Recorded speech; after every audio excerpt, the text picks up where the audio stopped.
Iran ने जो surprise दिया वो इसराइल के लिए इतना बुरा, इतना बुरा, इतना बुरा, आप सोच नहीं सकते। मुश्तबा खामेनेई ईरान के अगले सुप्रीम लीडर बन सकते हैं, क्योंकि अब जो सूरत-ए-हाल सामने आई है वो बड़ी इंटरेस्टिंग है कि मुश्तबा खामेनेई वो शख्स जिनको दावा किया था इसराइल ने कि हमने इनको भी मार दिया है, ईरान के सुप्रीम लीडर के साथ वो जिंदा निकले हैं। यानी ये इतना बड़ा सरप्राइज़ है, इतना बड़ा सरप्राइज़ है इसराइल के लिए, अमेरिका के लिए इतना बड़ा सरप्राइज़ है कि आप ये समझ लें कि सिंपल सी बात ये है कि पूरे का पूरा निज़ाम बाप से लेकर बेटे को ट्रांसफ़र होता है। आपने देखा होगा बाप मर जाते हैं, बेटे को ट्रांसफ़र हो जाता है, बादशाहत भी जाती है, सब होता है।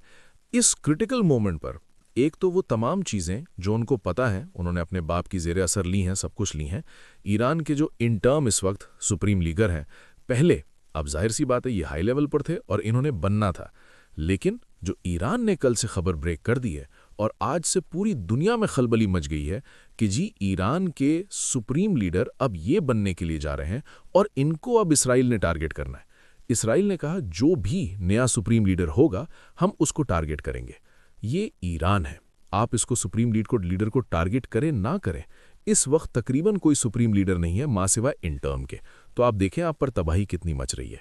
ये अगर बंदा बन गया ना सुप्रीम लीडर तो शायद अमेरिका का कुछ भला हो जाए, वो बातचीत करने के लिए कोई बंदा मिल जाए। लेकिन आप ये जहन में रखिएगा इस बंदे ने अब जंग गली कूचों में पहुंचानी है।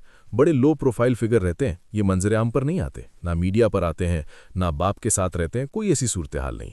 लेकिन इस सूरत हाल में अब अगर जाहिर सी बात है ईरान को कोई ट्रैक पर ला सकता है तो वो यही ला सकते हैं। उसकी रीज़न ये है, एक तो सोचें जिसको इसराइल टारगेट करना चाहता है, जिसको अमेरिका टारगेट करना चाहता है, वो बंदा तो नहीं ना अब होगा काबिल कबूल इनके लिए। जिसको ये टारगेट करना चाहता है वो बंदा ठीक ही होगा। तो मसला ये है कि अब ईरान की जंग को वो अगले लेवल पर लेकर जाएंगे और ईंट से ईंट बजा देंगे। देखिए ये बंदा आएगा तो शायद दुनिया के अंदर कुछ रिलीफ मिल जाए। उसकी रीज़न ये है कि एक तो उसने बदला लेना है, उसने अब जो जंग छेड़ दी है ईरान ने, ये कंट्रोल में नहीं आने वाली। ये गल्फ कंट्रीज से लेकर अमेरिका से लेकर ये यूरोप की बुनियादें हिला रही है। गैस की अब हालत देखें, आज यूरोप के अंदर लाइनों में लोग लगे हुए हैं, गैस की शॉर्टेज हो गई है, प्राइसेस ज़्यादा हो गई हैं। और खाली ये नहीं, उनके घरों का बिल ज़्यादा आ रहा है। आप ये सोचें फैक्ट्रीज के अंदर जो प्रोडक्शन है वो स्लो हो जाएगी, काम नहीं होगा, अनएम्प्लॉयमेंट है, जॉब्स जाएंगी। फिर उस सूरत हाल के अंदर आप चाइना के साथ compete नहीं कर पाएंगे, आपको टैक्स कलेक्शन नहीं होगी, टैक्स नहीं आप इतना कलेक्ट कर सकते। जब आप टैक्स कलेक्ट करना बंद कर देंगे तो फिर सूरत हाल तो आप सबके सामने है कि क्या होगा।